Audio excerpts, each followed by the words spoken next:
तो ये थ्योरी जो आया वो फेलियर किसके बाद आया? After the failure of valence bond theory. तो वैलेंस बॉन्ड थ्योरी की अलग कहानी है कि जो बॉन्ड का फॉर्मेशन होता है वो vacant orbital of central metal atom और लिगेंड के द्वारा होता है। लेकिन CFT का कहानी थोड़ा सा अलग है।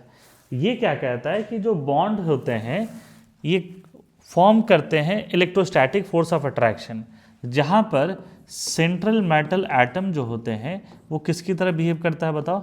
ये पॉजिटिव चार्ज, या इसको कहते हैं हम लोग पॉइंट चार्ज, और जो लिगेंड होता है इसको किसकी तरह कंसीडर करते हैं हम लोग? निगेटिव चार्ज की तरह। यही दोनों इसके कंसेप्ट में डिफरेंस है कि जो अगर हम बात करें कि ये क्या होता है, तो बेसिकली इनका जो फॉर्मेशन होता है वो किसी ओवरलैपिंग की वजह से नहीं होता है। ये किन की वजह से होता है? तो इलेक्ट्रोस्टैटिक फोर्स ऑफ अट्रैक्शन किन के बीच में? सेंट्रल मेटल एटम और लिगेंड। तुमने देखा होगा कि जितने भी अभी तक हम लोग वैलेंस बॉन्ड थ्योरी में एग्जांपल लिए हैं, सारे के सारे एग्जांपल में क्या थे कि सेंट्रल मेटल एटम के ऊपर में कोई ना कोई चार्ज था, आइदर Fe+2 था, Fe+3 था, तो बेसिकली चार्जेस थे उसके ऊपर पे। तो ये कह रहा है कि ये चार्ज होगा और ये क्या है? निगेटिव चार्ज है, तो इनके बीच में इलेक्ट्रोस्टैटिक फोर्स ऑफ अट्रैक्शन होगा। तो इसी बात को लिखो वहाँ पर कि coordinate compounds are formed by coordinate compounds are formed by coordinate compounds are formed by coordinate compounds are formed by electrostatic force of attraction, formed by electrostatic force of attraction, electrostatic force of attraction by central metal atom, by central metal atom CMA, central metal atom, and ligands where उसके बाद ये दोनों point लिख लेना कि CMA जो है उसको क्या कंसीडर करते हैं हम लोग? पॉइंट चार्ज, पॉजिटिव चार्ज, और लिगेंड क्या होता है? नेगेटिव चार्ज होता है। तो ये एक प्रकार का क्या हो जाएगा? डायरेक्शनल होगा कि नॉन डायरेक्शनल? आयनिक बॉन्ड्स क्या होते हैं आपके? नॉन डायरेक्शनल होते हैं, ठीक है।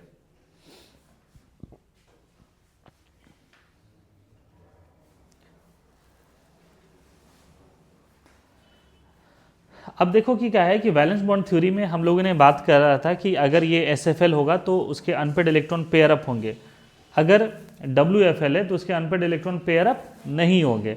ये कह रहा था और तुम लोग भी मान रहे थे और हम भी उसको एक्सप्लेन नहीं कर रहे थे, इसीलिए क्योंकि VBT रीज़न नहीं एक्सप्लेन करता है, बट CFT में ये कहता है कि अगर किसी का पेयरिंग हो रहा है तो क्यों हो रहा है, पेयरिंग नहीं हो रहा है तो क्यों नहीं हो रहा है, तो इन दोनों चीज़ों को डील करता है।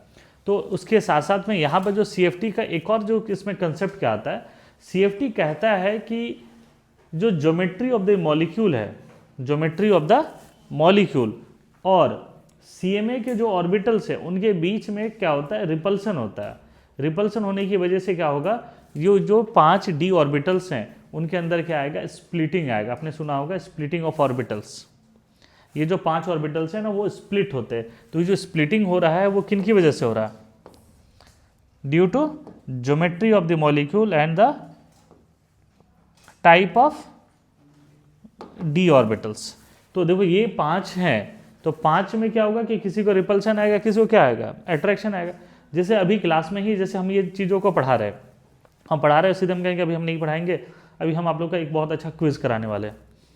तो इनमें से कुछ बच्चे होंगे जो कहेंगे कि नहीं क्विज के फेवर में आ जाएंगे, कुछ बच्चे होंगे नहीं क्विज नहीं कराइए सर, हमको पढ़ाइए क्योंकि मेरा अगला प्री बोर्ड एग्जामिनेशन है। तो कहने का मतलब है कि कुछ बच्चे जो हैं वो क्या हो जाएंगे? डिवाइड हो जाएंगे। तो ये जो डिवाइड हो रहे हैं वो स्प्लिटिंग, क्योंकि इसके अंदर में कुछ एक चेंजेस आ रहा है इस तरीके का। तो यही चीज़ CFT डील करता है। CFT क्या डील कर रहा है कि जो d ऑर्बिटल्स हैं उनके बीच में क्या होता है? स्प्लिटिंग होता है। बात समझ में आ रहा? तो लिखो due to geometry of the molecule, due to geometry of the molecule and due to geometry of the molecule and shape of d orbitals, shape of d orbitals, they will repel each other,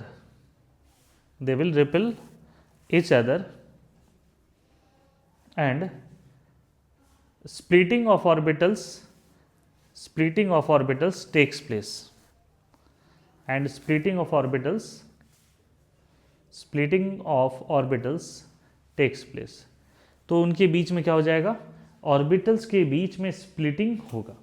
ठीक है, अब ये जो splitting होता है यहीं पर वो चीज़ें आता है कि जो SFL है स्ट्रॉन्ग फील्ड लिगेंड, वो क्या करता है कि जो स्प्लिटिंग होगा ये स्प्लिटिंग को लार्ज गैप में करता है, मतलब कुछ जो ऊपर चले जाएंगे कुछ नीचे चले जाएंगे। तो ये जो स्प्लिटिंग हो रहा है, स्प्लिटिंग में क्या हो रहा है कि गैप क्या है आपका, लार्ज गैप के साथ कौन करता है, SFL। WFL क्या करता है, वो स्मॉल गैप के साथ करता है। नीचे पॉइंट लिखो, SFL strong field ligand splits with large gap,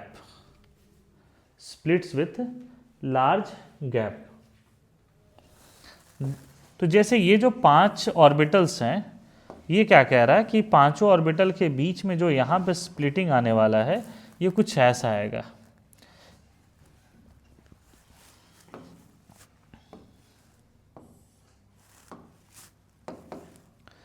तो यहाँ पे देखो कि इनके बीच में स्प्लिटिंग क्या है, ये ज़्यादा है।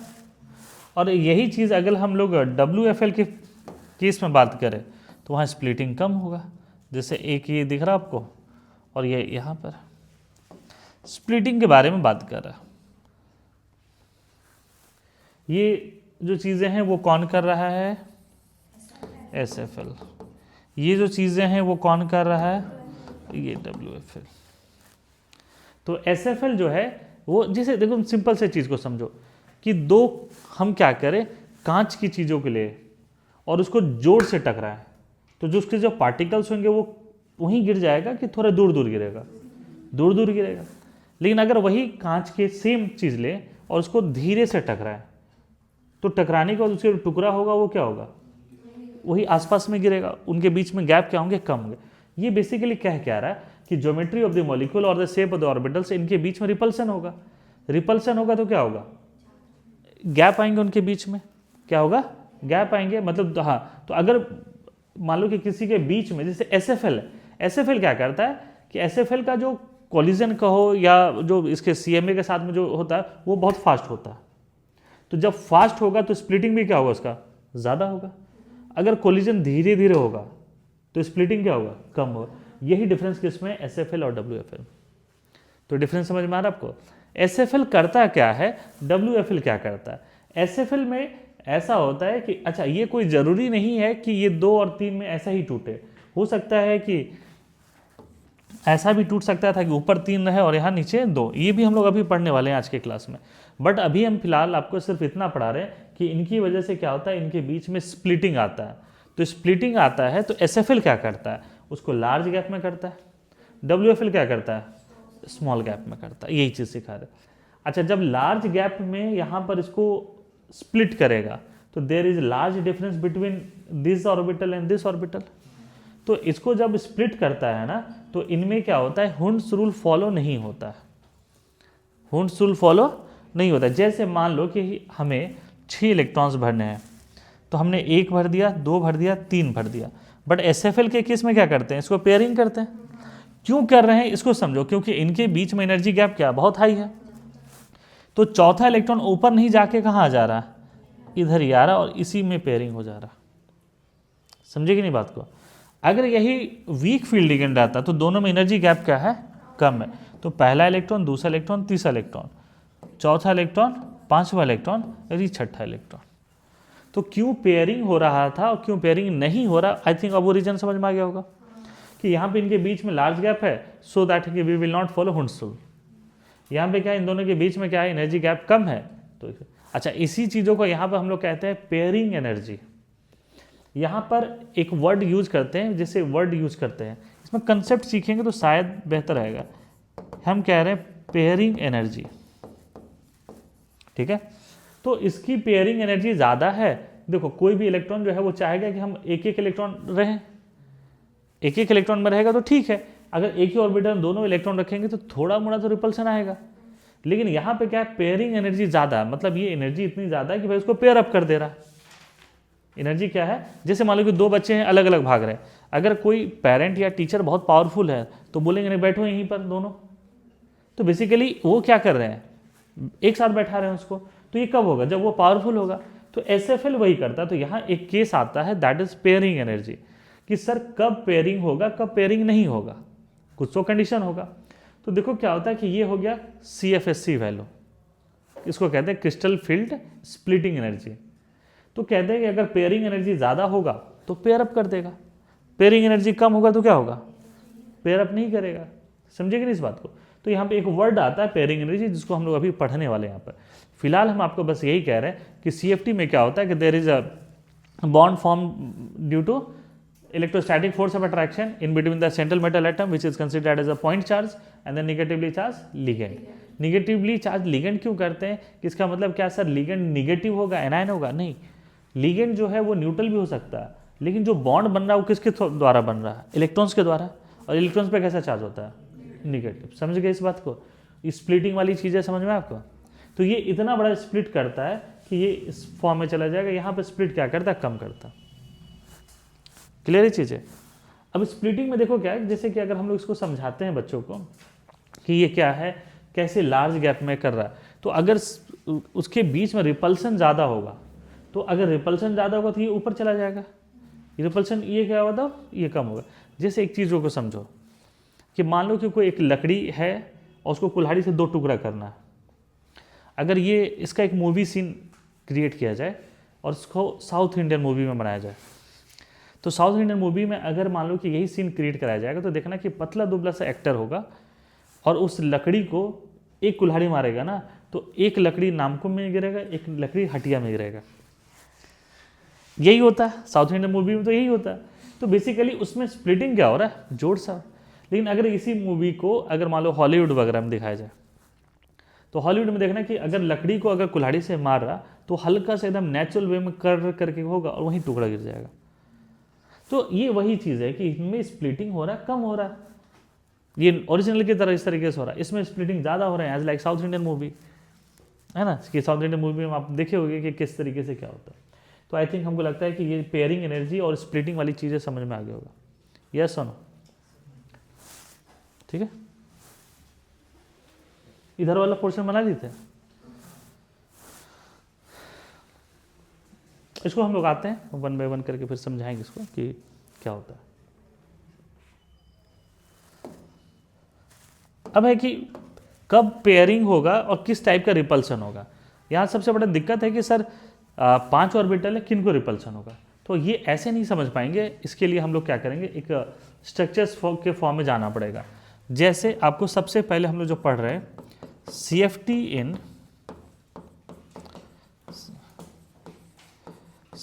in octahedral complexes,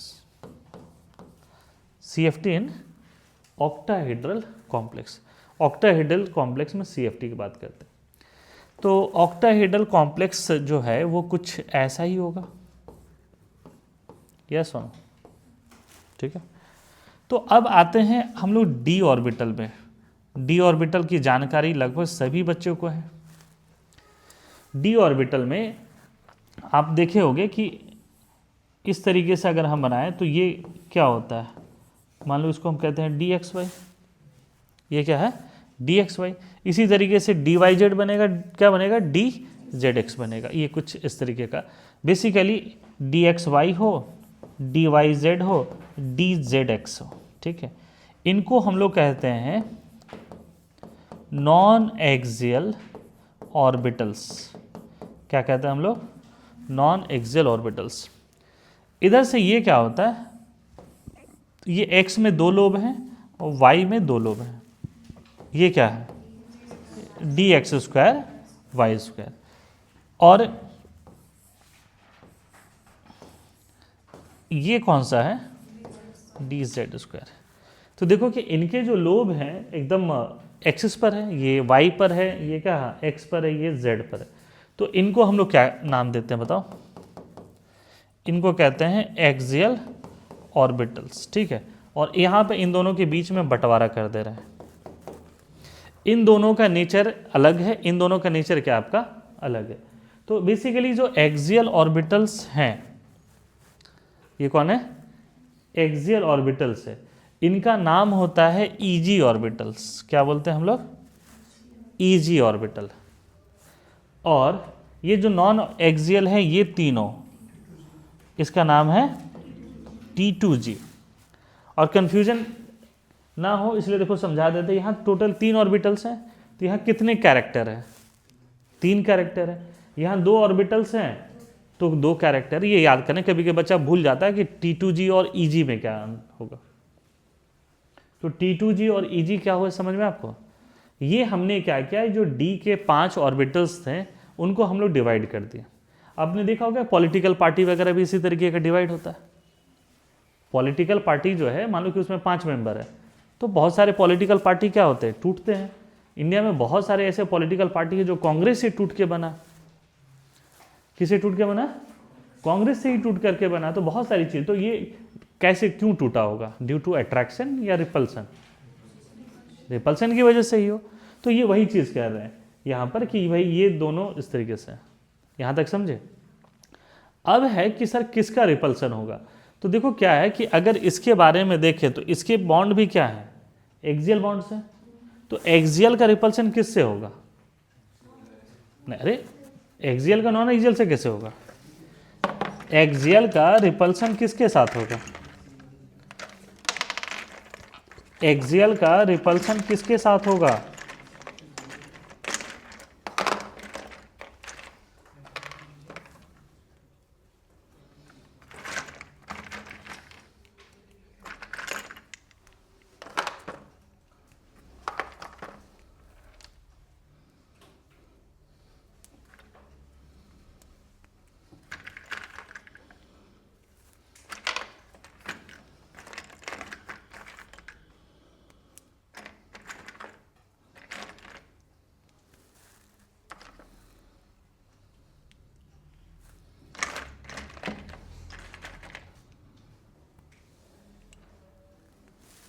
जैसे देखो कि ये जो ऑर्बिटल्स हैं, ये जो डायग्राम है वो कैसा दिख रहा है आपको? ऑक्टाहेड्रल। अगर हम बात करें, अगर ये इस फॉर्म में है, ये नॉन एक्सियल है dxy, ये ऐसे कर दे तो dyz, और ऐसे कर दे तो dzx, ये ऐसा है। अब देखो क्या है कि हम कह रहे हैं कि इसका रिपल्सन जो है, ऑक्टाहेड्रल का रिपल्सन किसके साथ में? एक्सियल के साथ में। क्योंकि अच्छा, रिपल्सन कब कैसे होता है? जब दोनों सेम नेचर के हो जाए। दोनों क्या हो जाए? सेम नेचर के, तो रिपल्सन आता है। जैसे यहाँ पर ये आपको दिख रहा है, ये जिसको हम पकड़े हुए एक्सियल दिखाई दे रहा होगा। तो अगर मान लीजिए dx² y² है, ये भी एक्सियल है, तो अगर ये पास आएंगे तो दोनों के बीच में क्या होगा? रिपल्सन होगा। अगर मान लो कि dz² के फॉर्म में चले जाएं, तो dz² के फॉर्म में जाएंगे तो देखो यहाँ पर भी क्या होगा? इनके बीच में रिपल्सन होगा। क्या होगा? रिपल्सन होगा। समझे इस बात को? तो ये इसी रिपल्सन के बारे में हम लोग बात करें कि इनके पास आएगा तो क्या हो जाएगा? रिपल्सन होगा। तो रिपल्सन कौन फील करेगा? Axial orbitals. अच्छा, रिपल्सन होगा तो उसकी एनर्जी डाउन होगा कि एनर्जी अप हो जाएगा? एनर्जी बढ़ जाएगा। एनर्जी क्या हो जाएगा उसका? ये बढ़ जाएगा। समझे कि नहीं इस बात को? तो ये वही चीज़ कह रहे हैं। अच्छा, जब एक का रिपल्सन होगा तो दूसरे को क्या होगा? अट्रैक्शन होगा। जैसे वो रिपल्सन हो रहा था, तो अगर ये वाला अगर हम बात करें, ये है XY YZ ZX, तो इनका क्या होगा? रिपल्स अट्रैक्शन होगा। एकदम सिंपल से देखो, जैसे घर में तुम 2 भाई बहन हो और लड़ाई हो जाए, एक को डांट लग जाए तो उसको तो रिपल्सन आएगा। दूसरा क्या होगा? वो अंदर ही अंदर खूब इंजॉय कर रहा होगा, खूब नाच रहा होगा। तो बेसिकली क्या है कि एक अनस्टेबल हुआ तो दूसरा क्या हो जाएगा? स्टेबल। और एनर्जी तो कंजर्व होता है। तो जितना अगला वाला जो है रिपल्सन फील कर रहा, वो अगला वाला उतना ही क्या कर रहा? अट्रैक्शन फील कर रहा। समझे क्या सिखाना चाह रहे हैं? इसको जितना रिपल्सन हो रहा, अगले को उतना अट्रैक्शन हो रहा। कोई दिक्कत? तो ऑक्टाहेड्रल में कौन, किसका रिपल्सन होगा? एक्सियल का, इसका रिपल्सन नहीं होगा। ठीक है, तो देखो क्या होता है, अब देखो एकदम इसको ना एकदम लॉजिकली समझना है। ये टॉपिक जो है CFT समझने वाला है, एकदम क्लास में बैठोगे और एकदम इसको फील करना है कि हम क्लास में सीख जाएं। जैसे ये हम क्या करें, यहाँ पे d ऑर्बिटल बनाएं, तो ऐसे ही तो रिपल्सन पहले स्प्लिटिंग नहीं हो जाएगा। स्प्लिटिंग कब होगा, जब रिपल्सन फील होगा और पांचों की एनर्जी पहले बढ़ेगा। जो कहना चाह रहे समझो, ये अभी नहीं टूट जाएगा। कब टूटेगा, जब इनके बीच में क्या आएगा, रिपल्सन होगा। रिपल्सन होगा तो ये जो ग्राउंड स्टेट में है उससे एनर्जी इसका क्या होगा, पहले एक बढ़ेगा। तो ये बेसिकली हम कह रहे हैं कि ये जो है वो किस स्टेट में है, ये ग्राउंड स्टेट में है और पहले इसका रिपल्सन होगा। जैसे कोई भी पार्टी टूटा, पॉलिटिकल पार्टी, तो पॉलिटिकल पार्टी ऐसे तो नहीं टूट जाएगा, पहले उसके अंदर में क्या होगा, रिपल्सन होगा। क्या होगा, रिपल्सन होगा। तो ये ग्राउंड स्टेट से इसकी एनर्जी क्या हो रही है, यहाँ पे बढ़ जा रहा है। इसको हम देखो यहाँ पे पहले ही बना दे रहे हैं। ये जो आपको दिख रहा है वो क्या है, एनर्जी लेवल है ना, ये क्या है, एनर्जी लेवल। तो पहले इधर की तरफ ट्रांजिशन फेज में गया। अब ट्रांजिशन के बाद उसमें स्प्लिटिंग होगी। अब स्प्लिटिंग है तो अगर ऑक्टाहेड्रल हम लोग पढ़ रहे हैं अभी, तो ऑक्टाहेड्रल में स्प्लिटिंग किसका ज़्यादा होगा, T2G का या EG का, EG का। क्यों, वो एक्सियल है। तो ये यहाँ पर एक्सियल में इस तरीके से आ गया और ये जितना इसमें रिपल्सन आएगा अगले में उतना क्या आने वाला है, ये अट्रैक्शन आएगा। समझे, अगला जितना ये रिपल होगा क्योंकि एनर्जी बराबर है। और ये जो लाइन हम लोग यहाँ पे बना रहे हैं है ना, इसको, इसका नाम होता है बारी सेंटर। क्या नाम होता है इसका, बारी centre.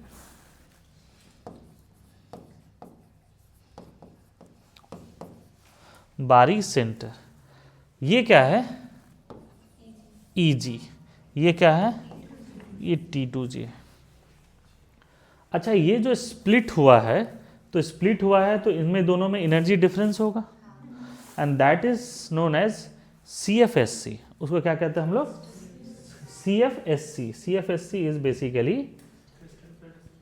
Crystal field splitting energy. ये जो यहां से दिखाई दे रहा है,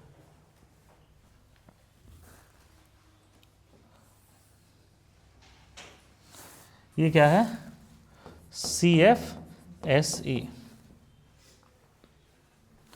जिसका फुल फॉर्म है क्रिस्टल फील्ड स्प्लिटिंग एनर्जी।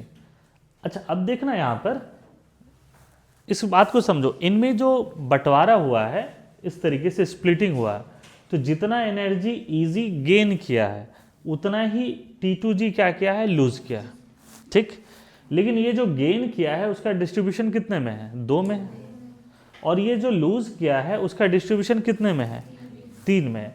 तो अच्छा, ये एनर्जी डाउन हुआ तो इसको हम लोग क्या लिखते हैं, माइनस लिखते हैं। क्या लिखते हैं, माइनस। और माइनस जो है ये क्या हो जाएगा, इसको कहते हैं 2/5। ये एनर्जी गेन हुआ तो प्लस क्या कह रहे हैं हम लोग, 3/5। अच्छा, ये 2/5 3/5 क्या है सर, देखो ये एनर्जी है, ये जितना गेन किया वो कितनों में डिस्ट्रीब्यूटेड है, 2 में। ये जो है गेन कितने में डिस्ट्रीब्यूटेड है, 3 में। तो अगर मान लो कि अगर डिस्ट्रीब्यूशन अगर हम करते हैं इसका, तो इनकी वैल्यू क्या होगी, जैसे ऐसे समझो कि इनका जो डिस्ट्रीब्यूशन हम ऐसे किए कि इसका ये भी 30 है, 30 है और ये भी 30 है। ठीक, तो लेकिन 30 का जो है वो कितनों में बट रहा है, 2 में, और ये 30 कितने में बट रहा है, तो इसको क्या मिलेगा, 10-10-10 यही मिलेगा। तो देखो अगर मल्टीप्लाई भी करोगे तो 2/5 है, इंटू 3 करो तो क्या आ जाएगा, 6/5। और ये 2 ही में जा रहा है तो 2 से मल्टीप्लाई करो तो क्या आ जाएगा। तो क्यों 2/5, क्यों 3/5 लिए, ये समझ में आपको, क्योंकि ये जो गया, जैसे ये सिंपल सा है कि जैसे किसी भी फैमिली में ना जो प्रॉपर्टी का बंटवारा होता है, ये उसी तरीके से है। समझे, मान लो कि एक कोई फैमिली है, उसमें प्रॉपर्टी का बंटवारा 2 में हो रहा है, और एक उसमें जो है, एक फैमिली में 2 बच्चे हैं, एक फैमिली में 3 बच्चे हैं, तो किसको शेयरिंग ज़्यादा मिलेगा, ये वहाँ पर। तो ये उसी तरीके से, बट जो सम ऑफ शेयर होगा इसका और इसका क्या होगा, इक्वली होगा। तो ये जो नंबर यूज किए समझ में आपको, ये नंबर जो यूज किए वो समझ में आपको।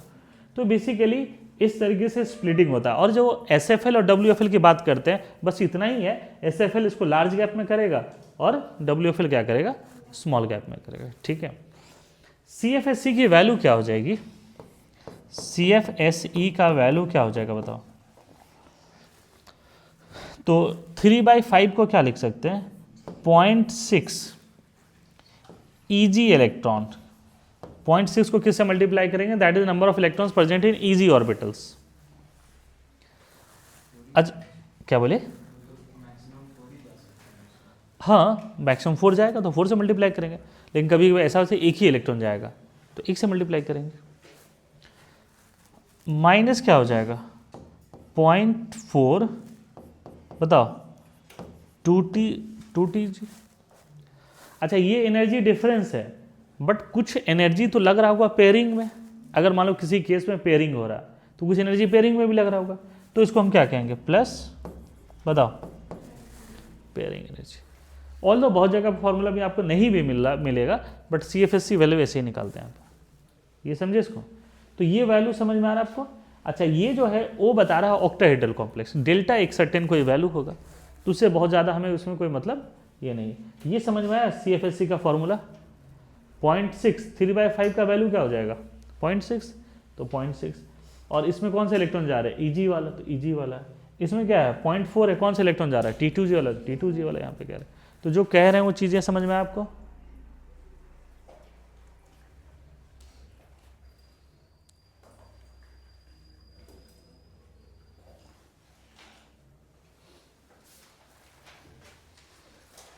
क्या हुआ डाउट, हाँ EG वो तो ऑक्टाहेड्रल कॉम्प्लेक्स के लिए पढ़ रहे हैं ना, वो एक कोई वैल्यू होगा वहाँ पे एनर्जी का। EG मतलब number of electrons in EG orbitals, T2G हो गया number of electrons in T2G orbitals, number of electrons in EG orbital, number of electrons in T2G orbitals.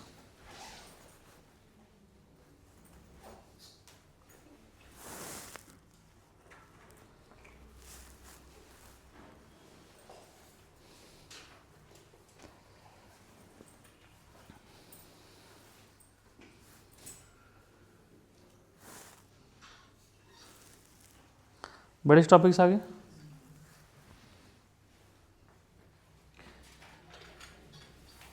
तो अब अगर हम ऑक्टाहेड्रल कॉम्प्लेक्स के लिए अगर बात करते हैं, उसमें भी SFL, तो SFL में होगा कि इनके बीच में लार्ज गैप होगा और we will not follow Hund's rule here. Aufbau principle follow करेंगे, पॉलिश एक्सक्लूजन करेंगे, हुंड्स रूल इसमें फॉलो ये नहीं होगा। समझ रहे हैं ना इस बात को। वो क्या कहता है कि अगर सेम ऑर्बिटल से तो एक एक करके भरिए फिर बाकी उसमें, बट यहाँ तो एनर्जी डिफरेंस ही हो गया एनर्जी, तो इसमें हुंड्स रूल इनके लिए फॉलो करेंगे। अगर 3 इलेक्ट्रॉन भरना है इनके लिए, मान लो 3 ही इलेक्ट्रॉन भरना है तो 1 2 3, यहाँ तो हुंड्स रूल फॉलो कर रहे हैं। लेकिन कलेक्टिवली अगर बात करते हैं तब तो यहाँ तो फॉलो नहीं करेंगे, क्योंकि SFL होगा तो यहीं पर चौथा इलेक्ट्रॉन आएगा, इसमें नहीं आएगा। लेकिन अगर ऐसे भरना होता तो सब ऐसा होता 1 2 3 4। तो इसमें एक वर्ड आता है कि हुंड्स रूल फॉलो करेंगे, हुंड्स रूल फॉलो नहीं करेंगे। तो T2G में हुंड्स रूल फॉलो करेंगे, यस सर। EG में हुंड्स रूल फॉलो करेंगे, yes sir. In between T2G और EG में फॉलो करेंगे, नहीं सर।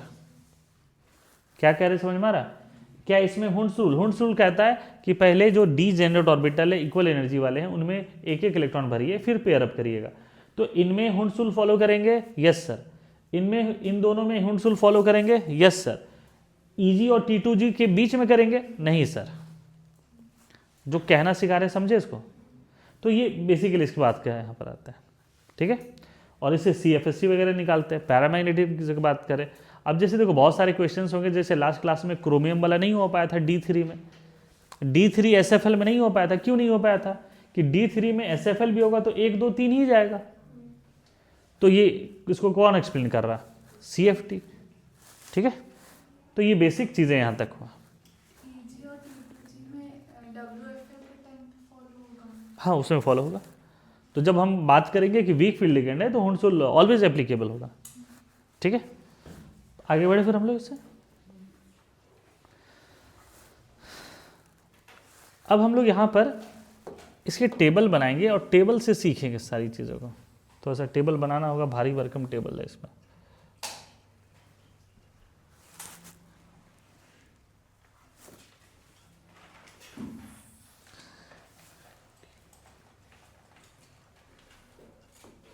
पहले इलेक्ट्रॉन किस में भरेंगे, T2G में कि EG में? किस में?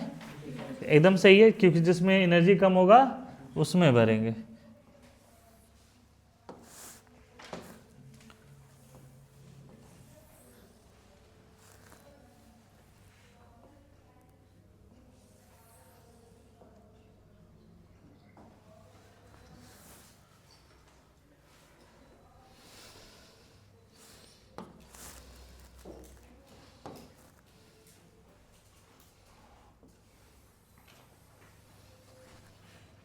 टोटल 10 लाइन आएंगे।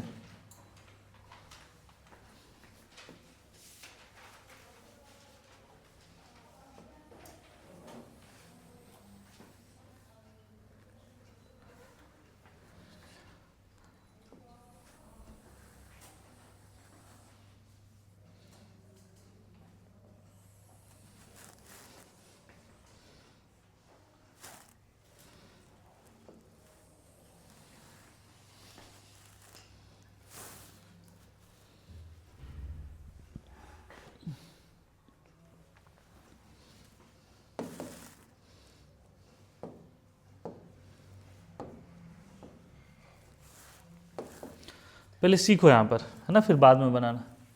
ये इधर हम भर रहे हैं D configuration, electrons in T2G, electrons in EG। ये N है, N is basically unpaired electrons, ठीक है, ये N की वैल्यू यहाँ पर।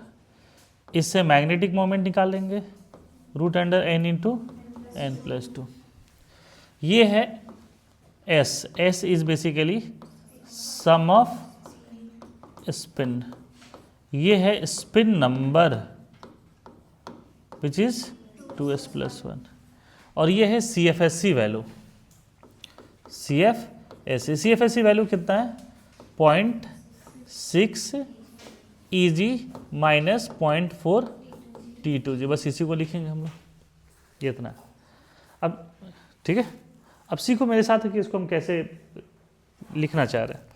मान लीजिए कि D1 में एक ही इलेक्ट्रॉन है, तो ये इलेक्ट्रॉन कहाँ जाएगा, किस में जाएगा, T2G में जाएगा। तो देखो यहाँ पर ये जो ऑर्बिटल्स दिख रहे हैं, इनमें से एक इलेक्ट्रॉन यहाँ चला जाएगा, इसमें कितना इलेक्ट्रॉन जाएगा, 0। अनपेड इलेक्ट्रॉन्स कितना है, 1। ये कितना आएगा, √3।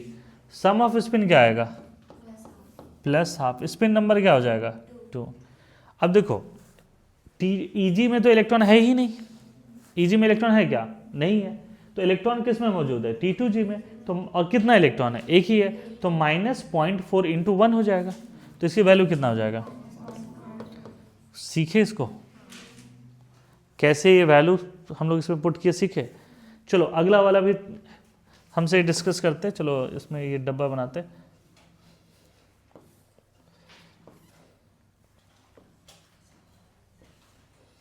तुम लोग को टाइम लगेगा।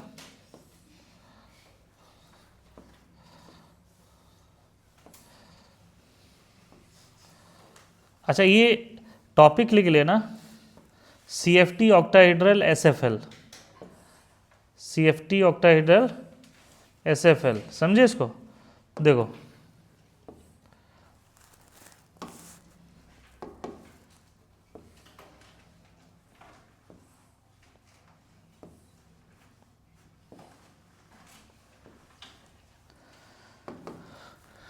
अगर D2 में इलेक्ट्रॉन भरना है, D2 में एक इलेक्ट्रॉन यहाँ, दूसरा यहाँ। देखो अब तुमको क्लैरिटी आ रहा होगा कि सर ये तो SFL था, इसको क्या कर देना चाहिए था, पेयर अप, लेकिन पेयर अप तो नहीं हो रहा। तो ये VBT एक्सप्लेन नहीं कर रहा, कौन इसको एक्सप्लेन कर रहा है, CFT कर रहा। तो इलेक्ट्रॉन इधर आ जाएगा, EG में 0, कितना अनपेड इलेक्ट्रॉन, 2। ये क्या हो जाएगा, √8 + 1, ये कितना हो जाएगा, 3। ये कितना हो जाएगा, 0.8। 2 इलेक्ट्रॉन है इसमें, तो 0.4 इंटू क्या हो जाएगा। तो अब मान लीजिए D3 कॉन्फ़िगरेशन है, 1 2 3, यही तो VBT एक्सप्लेन नहीं कर पा रहा था कि भाई SFL है तो पेयर अप करो, बट पेयर अप तो नहीं हो रहा था। तो इसमें अनपेड इलेक्ट्रॉन कितने हो जाएंगे, तो क्या हो जाएगा √15, ये क्या हो जाएगा 3/2, ये क्या हो जाएगा 4। तो अब देखो कि -0.4 इंटू 3 हो जाएगा, ये समझ रहे हो, है ना। यहाँ से देखो ये पूरा टेबल हम भले पढ़ा रहे हैं, बट एग्जाम में कोई भी एक क्वेश्चन आएगा कि D3 के बारे में बताइए। अगर सीख गए हो तो D4 के बारे में बताओ, 1 इलेक्ट्रॉन 2 इलेक्ट्रॉन 3 इलेक्ट्रॉन। अच्छा SFL है तो लार्ज गैप पे तो नहीं जा पाएगा, तो इसी को पेयर अप करेंगे। यही चीज़ तो नहीं बता रहा था कि D4 में एक को पेयर अप कर रहे हैं, आप दूसरे को पेयर अप नहीं कर रहे हैं, बट CFT ये क्लियर कर रहा है इसको। तो हाउ मेनी अनपेड इलेक्ट्रॉन्स, √8 + 1 3। अच्छा ये चारों इलेक्ट्रॉन कहाँ मौजूद है, T2G में, तो -4 इंटू 4 -1.6।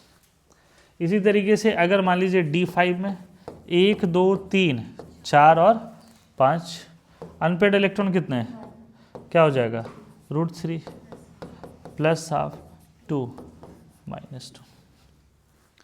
D6 1 2 3 4 5 6 0 0 0 1 -2.4। तो बताइए इनमें से कौन सा डायमैग्नेटिक है, D6, है ना। इस तरीके की चीज़ें पूछ सकता है। अब आते हैं D7 में। D7 में इलेक्ट्रॉन कैसे भरेगा, 1 2 3 4 5 6, 7वां इलेक्ट्रॉन कहाँ जाएगा, समझ रहे हो।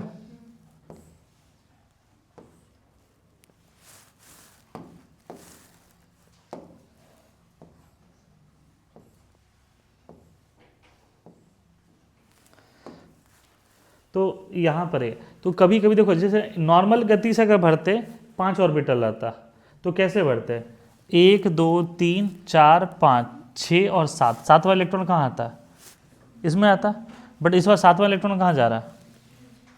तो ना ऐसे भी देखो क्या है ना कि रट तुम नहीं सकते, जैसे हम सिखा रहे हैं वही करना है कि D7 जो है वो कहाँ जाएगा, T2G में कि EG में, EG में जाएगा। अनपेड इलेक्ट्रॉन कितना है 1, मैग्नेटिक मोमेंट क्या हो जाएगा √3, क्या हो जाएगा +½ 2। अच्छा अब इसको सॉल्व करना होगा, EG में कितना इलेक्ट्रॉन है, तो 0.6 इंटू क्या हो जाएगा 1 -6 इंटू 0.4, तो ये 6 - 2.4 कितना हो जाएगा, हमको लग रहा तुम सीख गए। D8 भी कर लोगे, D9 भी, D10। अच्छा यही टेबल टफ लगता था, नहीं टेबल टफ लगता था इसको समझना, अभी टेबल आराम से कर लोगे इसको। चलो बनाते चलो। अच्छा देखो SFL है बट ये पेयर अप नहीं हुआ, SFL है ये पेयर अप नहीं हुआ, 2 हो गया √8 + 1 क्या हो जाएगा 3, ये माइनस क्या हो जाएगा 1.2। D9 1 2 3 4 5 6 7 8 9 unpaired electron 1 √3 sum of spin +½ spin number 2 -0.6। D10 configuration सब भर जाएंगे, 1 2 3 4 5 6 7 8 0 0 0 1, ये भी क्या आएगा 0। तो अगर कोई एटम CA में D10 कॉन्फ़िगरेशन में तो यहाँ पर होगा। मान लो अगर आपसे पूछ दे कि SFL में कौन सा है जो कि डायामैग्नेटिक है, SFL में कौन सा है जो डायामैग्नेटिक है, D6 और D10, समझे। अच्छा यहाँ पे बता मैक्सिमम CFSE किसका है, D6 में। अच्छा CFSE निगेटिव है, मतलब अपना एनर्जी जो है पिछले वाले डब्बे से वो क्या कर रहा है, कम कर रहा है। अच्छा एनर्जी कम करेगा तो स्टेबिलिटी क्या होगा, बढ़ेगा। तो इसलिए देखो कि सबसे ज़्यादा एनर्जी कहाँ कम हो रहा है, इसी पे। इसीलिए देखो सबसे ज़्यादा आपको कौन सा मिला था, D6, समझे कि नहीं इसको। तो ये उसी चीज़ों को लेकर के हम लोग बात करते हैं कि SFL और WFL क्या होता है। तो हमें लग रहा है ये पोर्शन क्लियर हो गया होगा। किसी प्रकार का डाउट है फिर भी पूछ सकते हो। सर वो जो एनर्जी है CFSC वो तो अलग अलग अलग बार अलग रहेगा ना, क्योंकि टूटेगा कैसे ऑर्बिटल वो तो पहले से तय नहीं, हाँ, नहीं ऑक्टाहेड्रल के लिए तय है, मतलब कि यही फॉर्मूला लगेगा उसमें। ऑक्टाहेड्रल में हमेशा यही लगेगा, चाहे SFL हो WFL, फॉर्मूला यही लगेगा। इसीलिए तो यहाँ पर जो एक हमने उसमें ट्रायंगल करके दिया था, तो ये वैल्यू तो अलग अलग होगा ना, ये वैल्यू क्या होगा, अलग अलग। सब अपनी एनर्जी एक बराबर डिक्रीज करेगा नहीं, तो उसी चीज।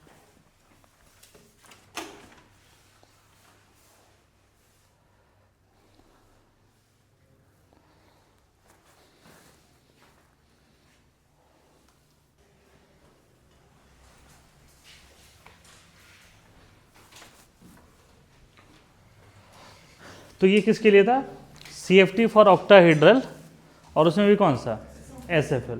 WFL क्या करेगा, WFL यही करेगा कि जो इनके बीच में जो ये जो स्प्लिटिंग हुआ है वो क्या होगा, कम होगा, है ना। ये पूरा को ही देखो, मान लो कि हम कुछ इस तरीके से कर सकते हैं, ये स्प्लिटिंग क्या दिख रहा है अब आपको, स्प्लिटिंग कम दिख रहा है ना ये चीज़ें। तो उसी चीज़ों को लेकर बात करें कि मतलब ये जो है WFL में क्या होता है कि वीक फील्ड लिगेंड है, तो उसका जो इंट्रैक्शन CMA के साथ होगा वो कम होगा। तो अगर कम होगा इंट्रैक्शन तो क्या होगा, वो जो टकराएगा और टूटेगा तो इसके बीच में स्प्लिटिंग क्या होगा, ये कम होगा। समझे इस बात को। तो स्प्लिटिंग कम होगा तो यहाँ क्या होता है कि हुंड्स रूल इन दोनों के बीच में भी चलता है। मतलब अगर हमें मान लो कि टोटल 4 इलेक्ट्रॉन्स फिल करने हैं तो 1 2 3 अब पेयरिंग नहीं होगा, 4 5 6 7 8 9 10। WFL का कंसेप्ट समझ में आया आपको। चलो लग जाओ अब। ऐसे मात्र 4 टेबल बनाने हैं आपको। कितने बनाओगे, बस। अच्छा सर कैसे, ऑक्टाहेड्रल में तो 2 बनाए ना, 2 टेट्राहेड्रल का भी बनाना है। और अब इसमें मान लो कि JEE वाले बच्चों को पढ़ाएंगे तो फिर स्क्वायर प्लेनर भी पढ़ा देंगे, है ना। उसमें एक स्क्वायर प्लेनर करके स्ट्रक्चर है तो उसमें भी आएगा। JEE में मतलब JEE एडवांस वगैरह के लिए, ऐसे इसमें नहीं पूछा है। नीट वाला पूछ देता कुछ भी। अभी एक बार पूछा था जॉन टेलर इफेक्ट, ये बहुत एडवांस का सिलेबस है।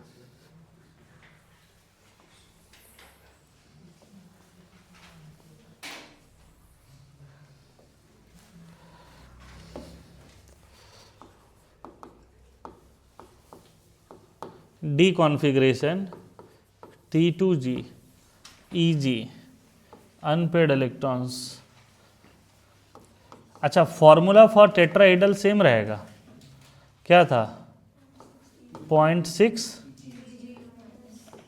EG माइनस 0.4 T2G, है ना। इसको हम लिख सकते हैं इन नॉट,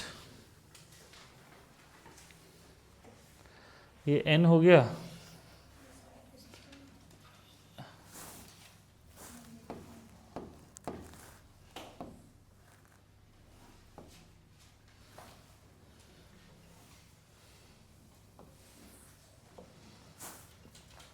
डायरेक्ट फॉर्मूला लिखते हैं हम लोग, N इंटू N+2, ये सम ऑफ स्पिन, ये 2s+1।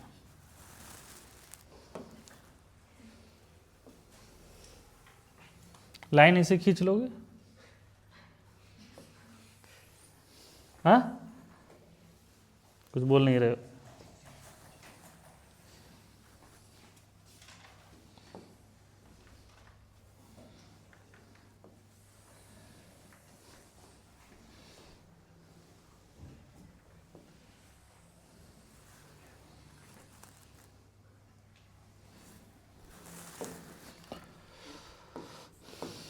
D1 D2 D3 D4 D5 D6 D7 D8 D9 D10।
D1 में एक ही इलेक्ट्रॉन भरना है, Eg क्या होगा 0, नंबर ऑफ अनपेड इलेक्ट्रॉन 1, क्या हो जाएगा ये √3, सम ऑफ स्पिन हाफ, ये क्या हो जाएगा 2, इसकी वैल्यू क्या होगी 0.4 × 1, 2 इलेक्ट्रॉन भरना है इधर, इसमें 0, 2 अनपेड इलेक्ट्रॉन, रूट क्या हो जाएगा 8 + 1, ये क्या हो जाएगा 3, ये 0.4 × क्या हो जाएगा 3 इलेक्ट्रॉन भरना, 1 2 3, ये क्या हो जाएगा 3 √15 + 3/2, ये 4, ये -1.2। तो देख रहे हो D1 D2 D3 SFL हो या WFL सेम आया, डिफरेंस कहाँ पर है D4, 1 2 3, चौथा इसमें आएगा, अनपेड इलेक्ट्रॉन 4, √24 + 2 5, अब इसका वैल्यू क्या हो जाएगा, तो 0.6 × 1 -0.4 × 3, ये कितना वैल्यू आएगा -0.6।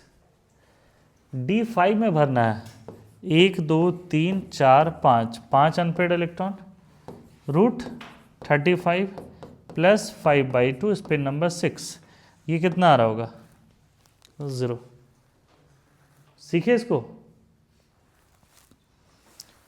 अरे ये देखो D5 है, 1 2 3 4 5, 5 unpaired electron, magnetic moment √35, sum of spin क्या हो जाएगा 5/2, स्पिन नंबर 6, और ये क्या हो जाएगा 0, कैसे 0, तो 0.6 × 2 -0.4 × 3।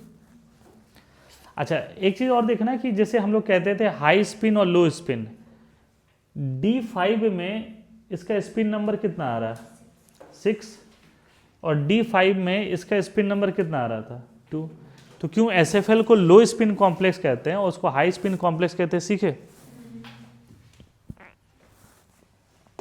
ये है D6, 1 2 3 4 5 6, तो कितने अनपेड इलेक्ट्रॉन है 4, √24 + 2 5, अगेन क्या हो जाएगा 0.4, करके देख लेना कैसे होगा सर, तो 2 × 0.6 -0.4 × 4।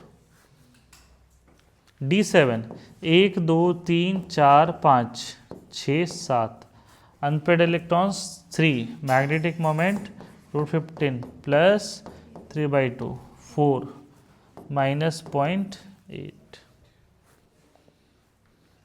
D8, 1 2 3 4 5 6 7 8, unpaired electron 2, √8 + 1 3 minus point क्या हो जाएगा, ये तो 0 हो जाएगा ना, नहीं 3 है ना, -1.2। D9, 1 2 3 4 5 6 7 8 9, तो number of unpaired electrons 1, √3 + ½ 2 minus क्या हो जाएगा 0.6। D10, 1 2 3 4 5 6 7 8 9 10, 0 0 0 1, ये कितना हो जाएगा, ये 0। देख रहे हो कितना इजीली हम लोग ये चीज़ें सीखे यहाँ पर, छाप लोगे अब।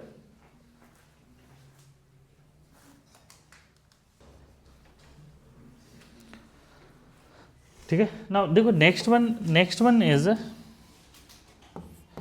Crystal field theory for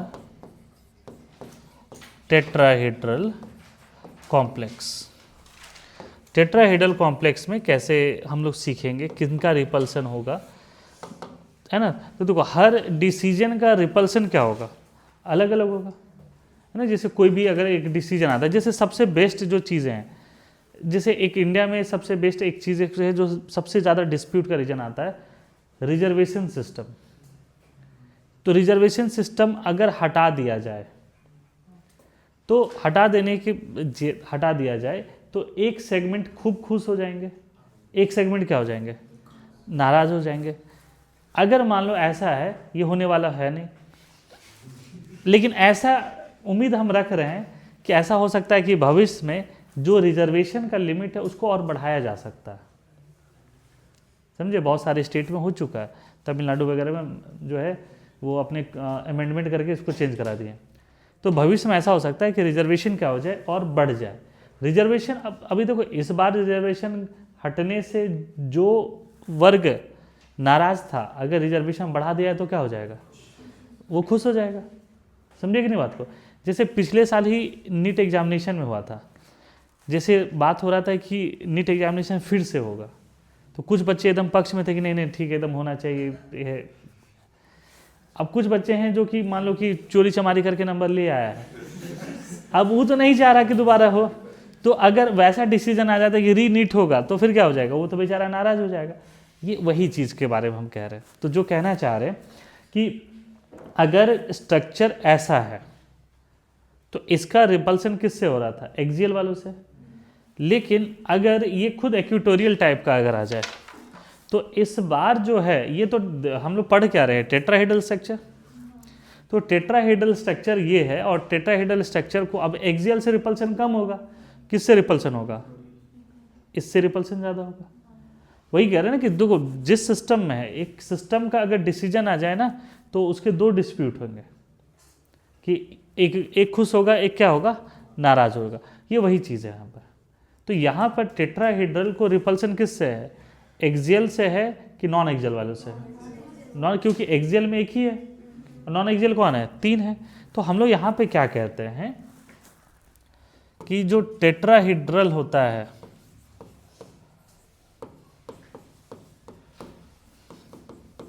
will get more repulsion from non-axial orbitals। मतलब किससे,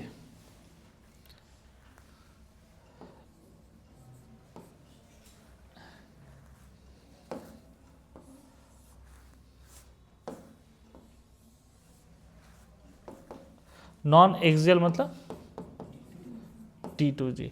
रिपल्सन किससे बढ़ेगा, T2G है ना, T2G वाले से।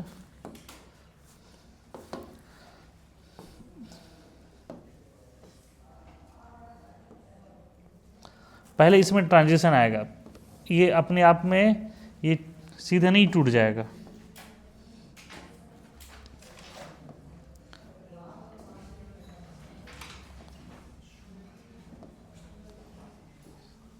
समझे इसको। अब ये कैसे टूटेगा, 3 कहाँ चले जाएंगे ऊपर, और 2 कहाँ आ जाएंगे, ये नीचे। ठीक है, इसको क्या कहेंगे, EG, इसको क्या कहेंगे, T2। इसको G नहीं कहते हैं, मतलब ये G कब लगाते हैं, जो इज्जतदार आदमी होते हैं क्या ना, हाँ पार्ले जी बिस्किट है। एक मूवी का डायलॉग था है ना, उसमें बोलता है कि जी बोलता है कि आप जी क्यों कह रहे हैं बार बार। तो नाना पाटेकर रहता, बोलता ऐसे कैसे जी नहीं बोले, आजकल तो लोग बिस्किट को भी पार्ले जी कहते हैं। वेलकम मूवी का था ये डायलॉग, वेलकम 2007 में आया था, उसका ये डायलॉग था। रिकॉर्डिंग में ये वर्ड कट कर देंगे, ठीक है,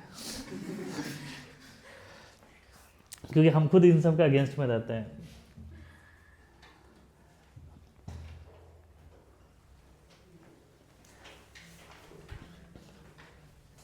अब इनका रिपल्सन हुआ है तो ये ऊपर हो जाएंगे और ये क्या आ जाएगा, नीचे।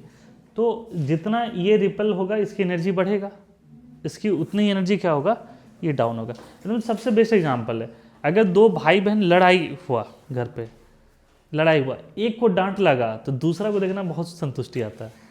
तो ये वही चीज़ें हैं, समझे। तो यहाँ पे कह रहे हैं, तो अच्छा ये बताओ कि जो वैल्यू था जो लिखे थे, वैल्यू क्या हो जाएगा इसका, ये प्लस हो जाएगा या माइनस हो जाएगा, प्लस क्या हो जाएगा, ये क्या हो जाएगा, ये बीच वाला बारी सेंटर। अच्छा इसका CFSC हमको लगता है तुम लोग खुद बता दोगे, CFSC का फॉर्मूला तुम खुद बता दोगे, कौन बताएगा? हाँ, CFSC कितना हो जाएगा बताओ? हाँ एकदम सही कह रहे हो, 0.4 T2 जी नहीं बोलना है इसको, ठीक है। जैसा वहाँ पे डेल्टा ओ था, मतलब ऑक्टाहेड्रल, ये डेल्टा टी, माइनस क्या हो जाएगा? Easy plus pairing energy. अब वैसे ही इलेक्ट्रॉन भरना, देखो SFL होगा तो कैसे भरेंगे? लार्ज गैप, तो 1